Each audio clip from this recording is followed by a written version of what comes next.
तो भाई लोगों, डेयरडेविल के एपिसोड 3 भी आ गया है। तो चलो इसका ब्रेक डाउन करते हैं।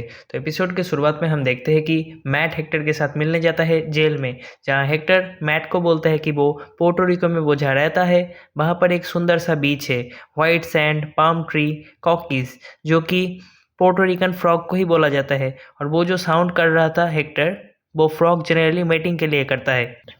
और इस सीरीज़ के साउंड्स हमको एक न्यू स्टोरी को बताने की कोशिश करता है। उसके बाद हम देखते हैं कि डेवलिन दोनों आदमी से उन लोगों के ट्रक चुराने की बात करता है। डेवलिन को हमने एपिसोड 1 में देखा था वेनेसा के साथ मीटिंग में, जो कि लूका के लिए काम करता है। उन दोनों में से एक जब डेवलिन से ट्रक ना देने के लिए प्रोटेस्ट करता है, तब दोनों गन शॉट से मारे जाते हैं। हम फिस्क को देखते हैं, वो हमेशा की तरह हेल्दी ऑमलेट खाते हुए वेनेसा के साथ। और उसके बाद वेनेसा फिश से रीकन की फ्रूड पेंटिंग के नीलामी के बारे में पूछता है और उसे खरीदने के लिए भी बोलता है, लेकिन फिस्क नहीं सुनता। अभी तक पिछले सीजन्स की बात करी जाए तो वेनेसा सब कुछ फिस्क के प्लान्स जानती थी और सीजन 3 में उसका इक्वल पार्टनर भी बनना चाहती थी। लेकिन अब इस सीजन में दोनों दूर बैठे हुए हैं और वेनेसा को अब नहीं पता कि ये मेयर बनने के बाद क्या करेगा।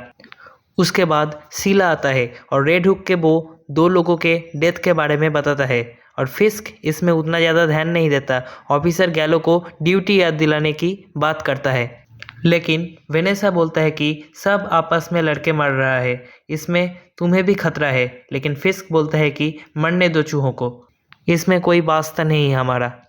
इसमें से ये तो क्लियर हो रहा है कि हमें कुछ और एपिसोड्स के बाद ही किंगपिन वाला रूप देगा फिस्क का, और हाथ देख के तो लगता है कि किसी को पीट पुट के आया है। उसके बाद हम ऑफिसर पोवेल और मैट के बीच में एक थ्रेटेंड कन्वर्सेशन सुनते हैं। मुझे तो लगा था पोवेल मैट के साथ फाइट में मर ही गया होगा, लेकिन ये तो जिंदा है।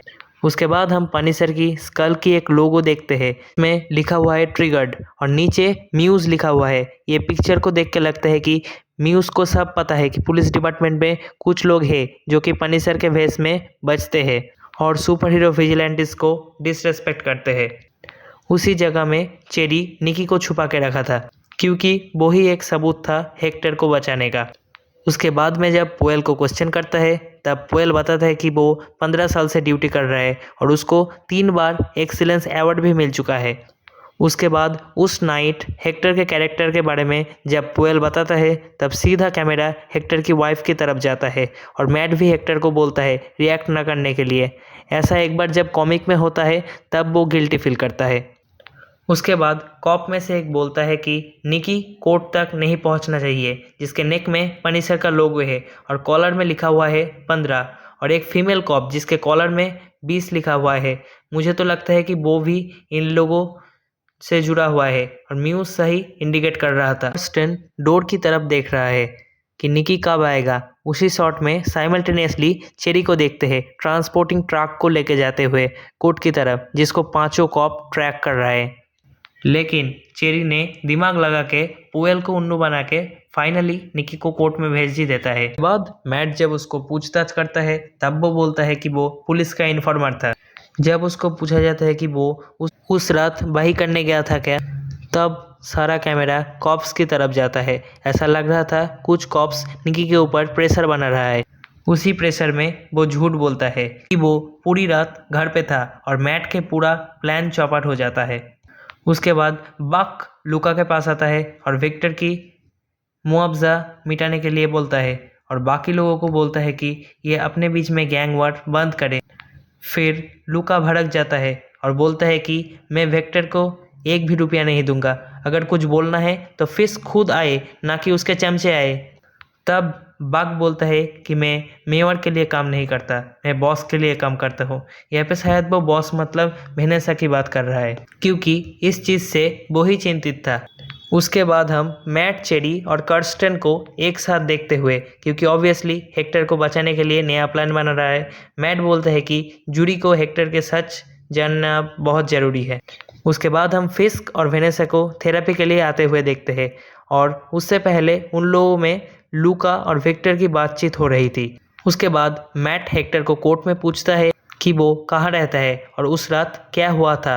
वो बोलता है कि मैं अपनी वाइफ, सिस्टर और नीस के साथ ही रहता हूँ एक साथ। तो कॉमिक में उसकी सिस्टर का नाम है आयला डिटोरो, जो कि हेक्टर के बाद व्हाइट टाइगर बनता है, और उसकी नीस एवा अयाला जो कि उसका सिस्टर के बाद डेयरडेविल बॉर्न अगेन कॉमिक में ही व्हाइट टाइगर बनता है। तो कम से कम फुल फैमिली ही व्हाइट टाइगर बनती है। इसकी बात थोड़ी देर में करते हैं। तो हेक्टर बोलता है वो एक घर खरीदा था साउथ ब्रॉन्क्स में और सुबह अपनी वाइफ को सरप्राइज देना चाहता था, लेकिन पिछले रात ये सब हो गया।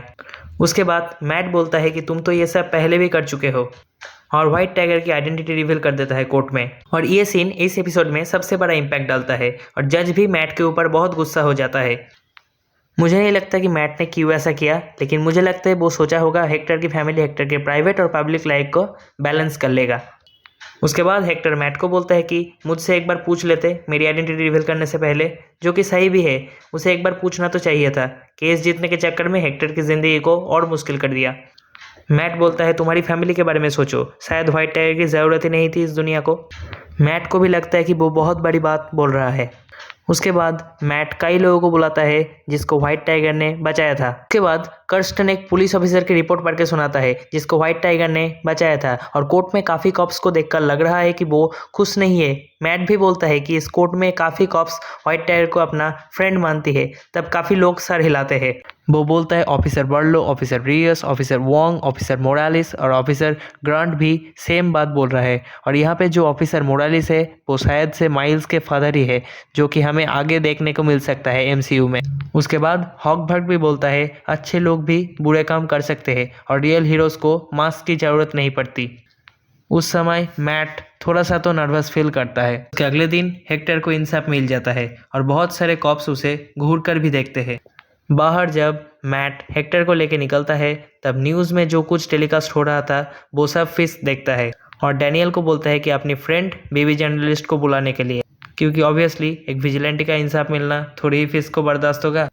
केस जीतने के बाद मैट हेदर के साथ पार्टी करता है और अपनी और फॉगी की इस ड्रिंक की कहानी को बताता है।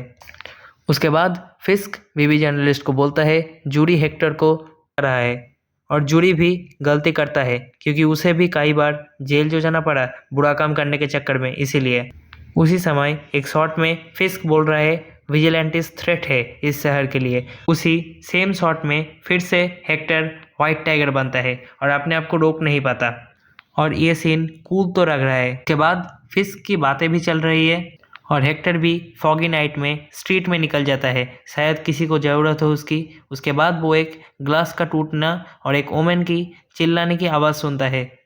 वो सुन के जब वो आगे जाता है तब एक आदमी शैडो से निकलता है और उसके हेड में गन शॉट करता है। उस आदमी के ड्रेस में हम पनिशर की लोगो देखते हैं। लगता तो यही है कि ये किसी कॉप ने ही किया होगा। अभी हेक्टर के मारने से अब तो लग रहा है कि एवा या फिर एंजेला कोई तो व्हाइट टाइगर फिर से बनेगा इस सीरीज़ में। चांसेस बहुत ज़्यादा है। तो चलो मिलते हैं नेक्स्ट वीडियो में। वीडियो अच्छा लगा तो लाइक शेयर और कमेंट कर देना और चैनल को सब्सक्राइब कर देना। Thank you.